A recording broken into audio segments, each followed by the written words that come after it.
Il 3 novembre si terrà questo appuntamento al quale il Consiglio regionale è vicino e dà in qualche modo l'appoggio della commemorazione dell'ultima battaglia di Paradiso della Prima Guerra Mondiale e idealmente la chiusura di queste celebrazioni del centenario della Grande Guerra si fa proprio nei posti dove avvenne l'ultimo caduto italiano nell'ultimo attacco, tra l'altro a guerra finita. Insieme all'esercito, insieme ai comuni che organizzano, che sono Castions, Pocenia e Muzzana, ci sarà una rievocazione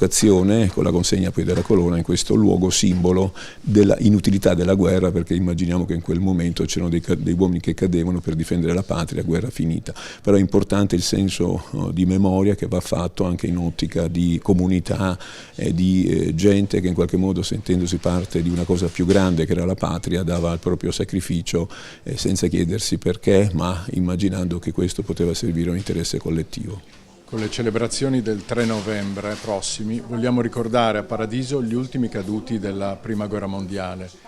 Contemporaneamente vogliamo anche rendere omaggio e onore ai caduti austro-ungarici, per cui avremo una cerimonia suddivisa in 3 parti a Paradiso il prossimo 3 novembre. La prima parte sarà la deposizione e ricollocazione del cippi dei caduti austro-ungarici nel combattimento di Paradiso, dopodiché un plotone a cavallo del reggimento Lancieri di Montebello con un carosello evocherà la carica dei cavalleggeri di Aquila che 10 minuti prima dell'armistizio, con estremo coraggio, si fecero onore caricando le mitragliatrici austriache al bivio di Paradiso e lì ebbero i loro caduti. Per ultima ci recheremo proprio sul bivio di Paradiso, dove avremo la deposizione di corone, gli onori ai caduti,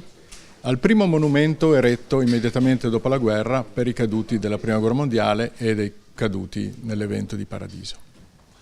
L'unione di un territorio è, come in questo caso qua, più importante di quello che è un discorso di comunità. Abbiamo cercato di unire quello che è Paradiso con quello che è Castione, dove è sviluppato completamente l'evento. Effettivamente lì è concentrato il monumento, ma copre tutto il territorio perché le comunità di Pocinea siamo tutti coinvolti. Questo è, e vogliamo che in futuro sia veramente un qualche cosa che